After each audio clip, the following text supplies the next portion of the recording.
My name's Davida Shensky, and the title of this program is Live Without Limits, Reach Personal Success on a Daily Basis. Our purpose is to discuss topics around psychology, mental health, relationships, and personal growth. Anything that keeps you from reaching your full potential and your goals in life. Today's presentation is titled Doing the Shadow Work, 5 Big Takeaways on Facing Your Dark Side. Shadow work has been one of the best emotional healing tools I've used thus far in life. I've had several dark nights of the soul that caused me intense emotional distress. My first dark night, I was flat broke with no money to invest in counseling. That's not a great space to be in when life seems to be toppling over you day after day. However, I didn't let low funds stop me from trying to crawl out of the darkness. In fact, that's when I started learning about inner healing work, or what some call shadow work, digging into the shadow side of the psyche has actually become quite popular in recent years. Kudos to the Swiss psychologist Carl Jung, who brought the shadow work concept onto the scene back into the 20th century. He has a quote that I use and keep on my computer that says, "It's not what happened to me, or rather, I am not what happened to me. I am what I choose to become." Essentially, Jung described the shadow as the unconscious parts of ourselves that have been repressed, rejected, denied, or disowned. They are the parts of us that we don't want to see or can't see. Our dark side. Shadow work, our dark side. Most of us can admit that we've got some emotions, memories, traits, thoughts, or belief patterns tucked away in the corners of our mind. After all, it's really tough experiencing things like despair, rage, paralyzing fear, or thinking wicked thoughts, or remembering horrific memories. It's rather easy to repress or disconnect from such things, but in the long run, not healthy. Jung writes, until you make the unconscious conscious, it will direct your life and you will call it fate.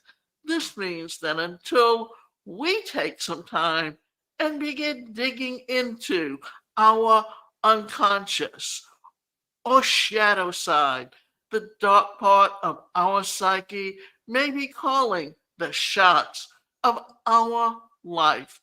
And if the shadow bag is large, it's likely we'll be experiencing some inner pain and may have no idea why.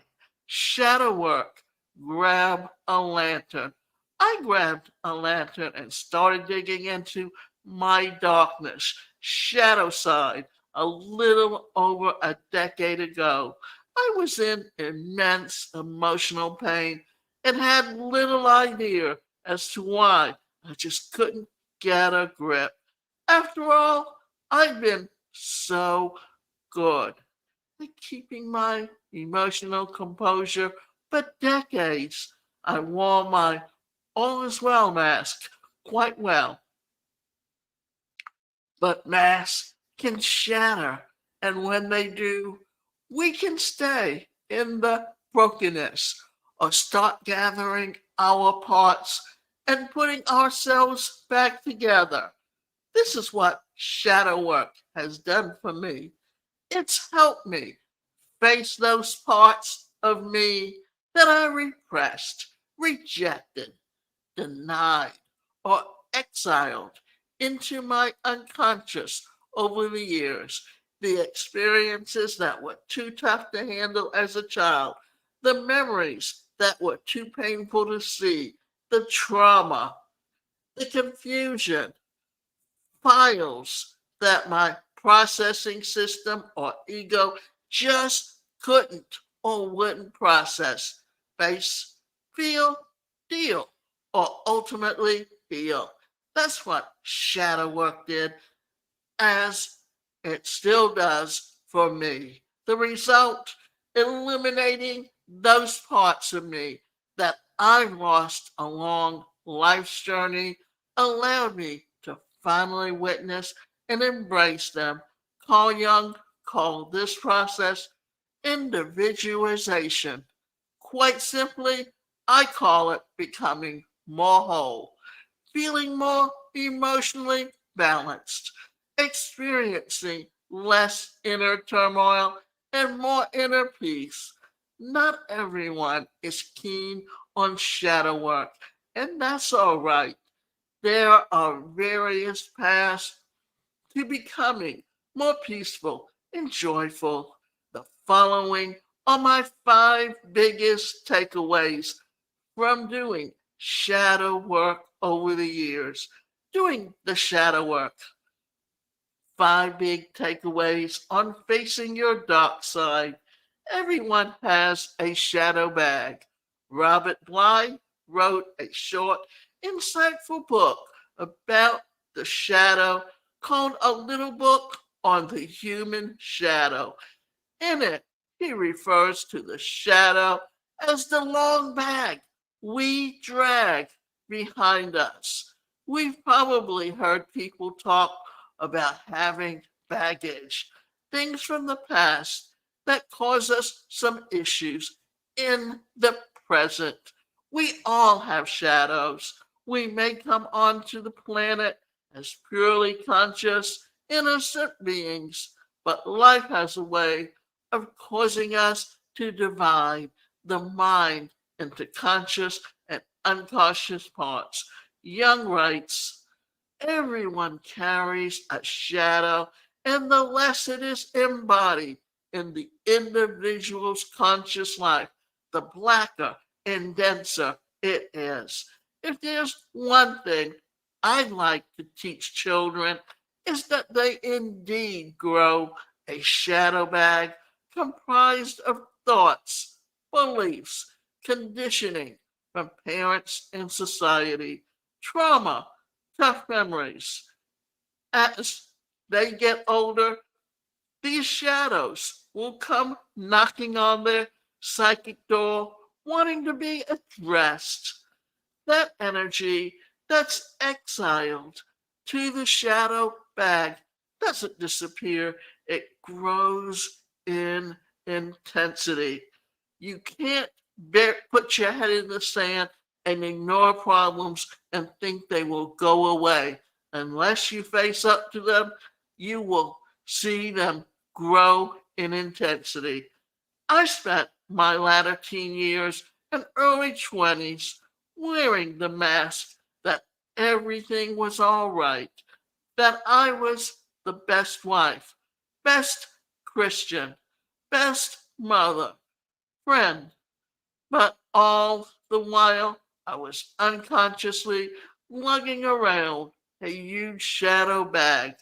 And if I let myself get still and quiet long enough, I'd hear those shadows whispering, please tend to us. I ignored them for a long time. Doing shadow work has helped me realize that no one is perfect and everyone carries some unconscious wounds, memories, or experiences.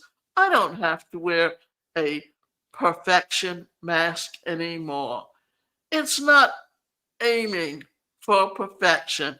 I am aiming for raw, real vulnerability and authenticity. This helps me extend more compassion to others as well.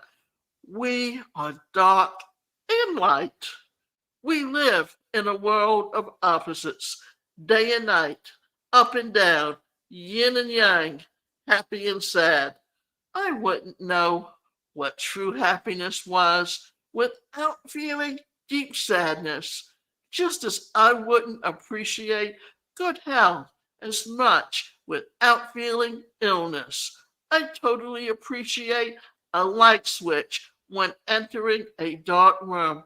Jung said, every good quality has its bad side. Understanding this has helped me beat myself up less when I'm dealing with negative emotions like anger, rage, paralyzing fear, self loathing, and so on. Why?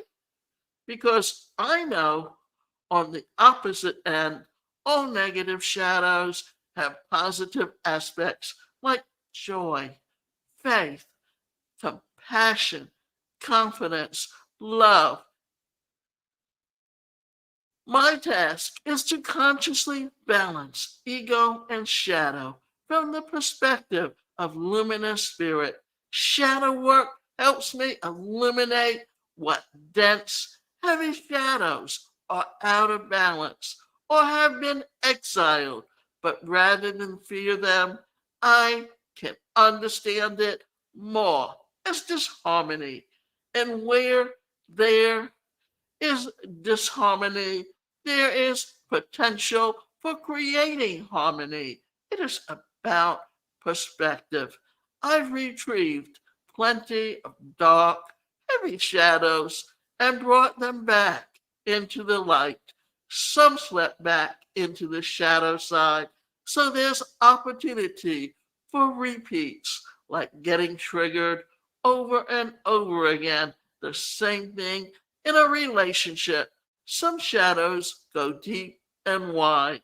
It takes consistent shadow work to completely integrate some shadows, sometimes a lifetime. More compassion.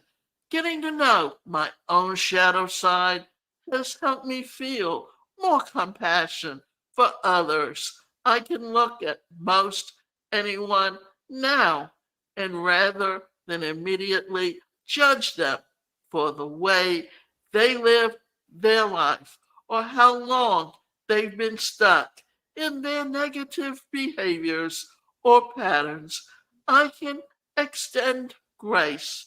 I have no idea what shadows are lurking in their subconscious. How could I know what they've experienced from the time they were infants? How can I know what's really going on in their internal and external world? And it doesn't even matter what they're contending with. Dark is dark. I've been there. This allows me to better hold a safe space for others while they are trying to do the best they can along the life journey.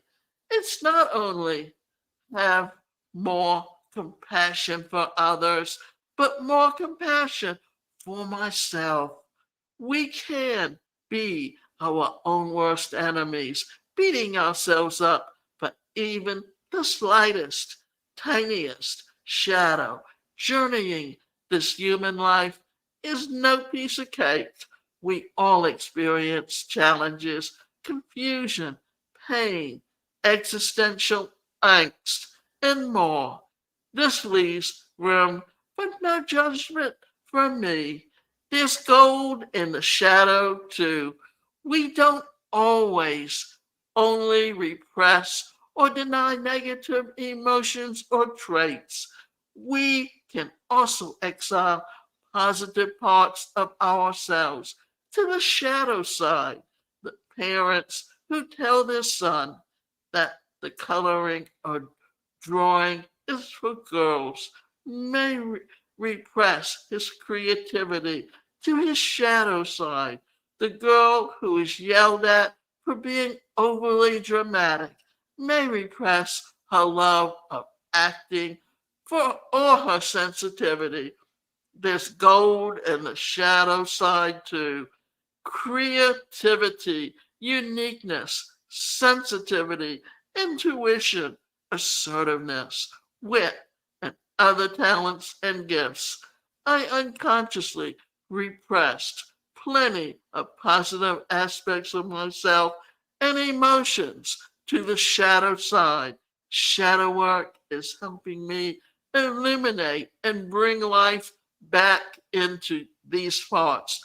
My voice is but one shadow that I repressed for many years, afraid of rejection, unearthing, embracing, and in, in, integrating that shadow helped me ditch a job I didn't like to become an author and a writer.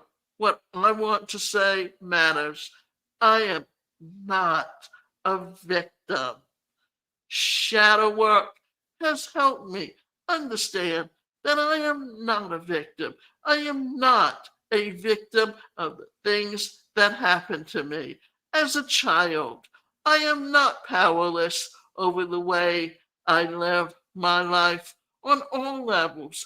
Yes, I've experienced plenty of awful things throughout my life, as I'm sure we all have, even traumatic things. I've consciously and unconsciously banished a lot of things to my unconscious or shadow side. The sheer weight of that shadow bag is what has caused me the most pain. I pointed fingers at others for a long time, but eventually projection gave way for inner inquiry. Remaining in a victim mentality means that we give our power away. There's no doubt that we will all experience pain along life's journey. That's expected, but we don't have to suffer year after year or decade after decade. There are tools, techniques, and plenty of healing modalities that can help us. There are many professionals who love to help people heal and reclaim their authentic, healed selves. The toughest part is actually making consistent effort. You can do the work, so start finding information. Even when I didn't have two nickels to rub together, I was scouring the internet, learning about emotional healing, and watching plenty of videos on a variety of healing techniques. Everyone's journey will be different, and that's all right. Shadow work is but one tool to begin diving within our own selves to see what's going on in our psyches. It's about becoming more self aware. It's giving those parts of us that have gone unconscious time and energy, those fragments that only want to be acknowledged and processed, giving these parts of us an audience. Isn't that what all of what we want? To be seen and heard, to be really seen and heard. This can begin with seeing ourselves, our fragmented selves, and embracing them, loving them back into our whole personality, doing the shadow work. My hope is that you will embrace an inner journey. Take some time to shine the light on your consciousness into your shadow side. I'll end with a quote by shadow work expert Debbie Ford.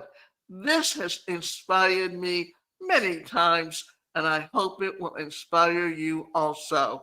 After a decade of coaching individuals and leading groups, I have discovered that if I don't buy into people's perceptions of who they are and what they are capable of, I can bypass their public personas and see who they are in their highest expression.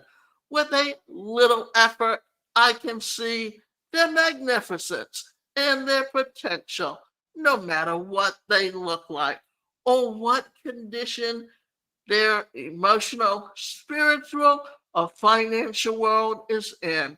I can see through their acts, their personas, their fears and insecurities. I can see who they are apart from the baggage they carry around. The undeniable fact is that underneath all our public personas, we already are that which we desire to be. Our only job is to see past our own limitations so that we can return to that which we already are. So, as you see, you have the ability to control your own life, and it's up to you to decide whether you're going to allow others to dictate your life and control you, or you will take control over your own life when the time comes.